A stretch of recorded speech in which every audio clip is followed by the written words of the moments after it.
আসসালামু আলাইকুম। আজ শেয়ার করছি একটি সুন্দর কাহিনী, যেটা শুনে আপনার হয়তো ভালো লাগবে। তবে শুনুন। একটি মেয়ে প্রতিদিন কোরআন তেলাওয়াত করত। সকাল সন্ধ্যায় যখনই সে সময় পেত, সে কখনোই সময়টা নষ্ট করতেন না, সব সময় কোরআন তেলাওয়াত করতেন। এমনকি সে যখন কলেজে পড়তো, বাসে চড়তো, সময় পেত, তার ছোট্ট একটা পবিত্র কোরআন শরীফ ছিল, ব্যাগ থেকে বের করে সে তেলাওয়াত করত। তো একটা সময় মেয়েটি মারা গেল। পিতামাতা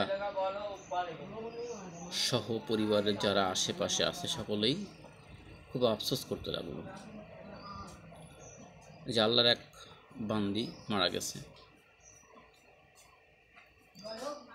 এই কষ্টটা পিতামাতা সহ্য করতে পারছিলেন না। হঠাৎ মেয়েটির রুম থেকে রাত অনেক গভীর রাতে কান্নার আওয়াজ পেত। কান্নার আওয়াজ যখনই শুনতে পেত, হঠাৎ করে তার আম্মুর ঘুমটা ভেঙে গেল। সে দৌড়ে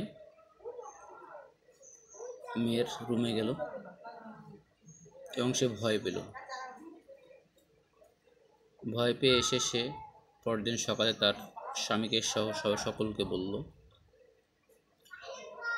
এটা যেন কেউ বিশ্বাস করতে পারছিলেন না, কারণ হয়তো সকলে ভাবছেন মেয়ের প্রতি ভালোবাসার কারণেই মায়া মনটা বলছে। পরদিন তার পিতার রাতে ঘুমাননি।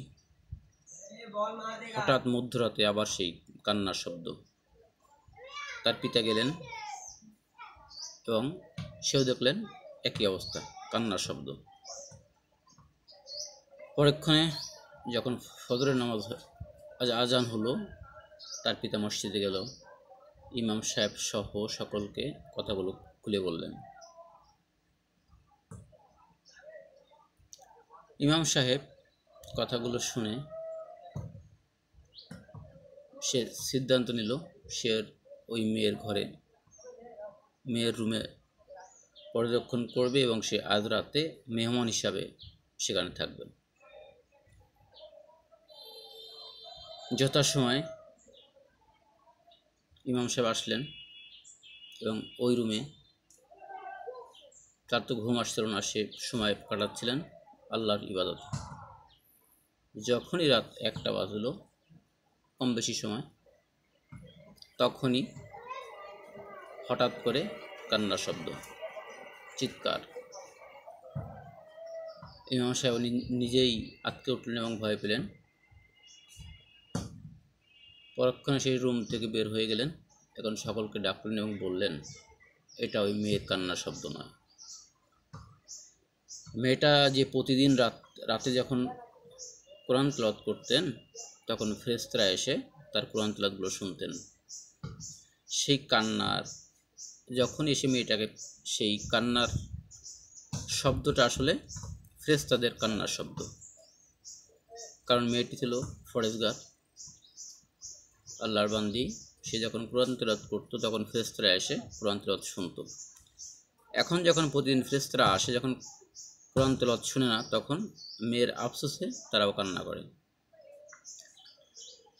তো আশা করছি সকলকে আপনারা আজকের কাহিনীটা শুনে অবশ্যই নিজেকে আপডেট করবেন।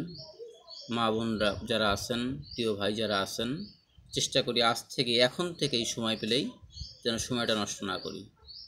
আল্লাহর পথে আমরা সময়টা ব্যয় করি। আল্লাহ হাফেজ।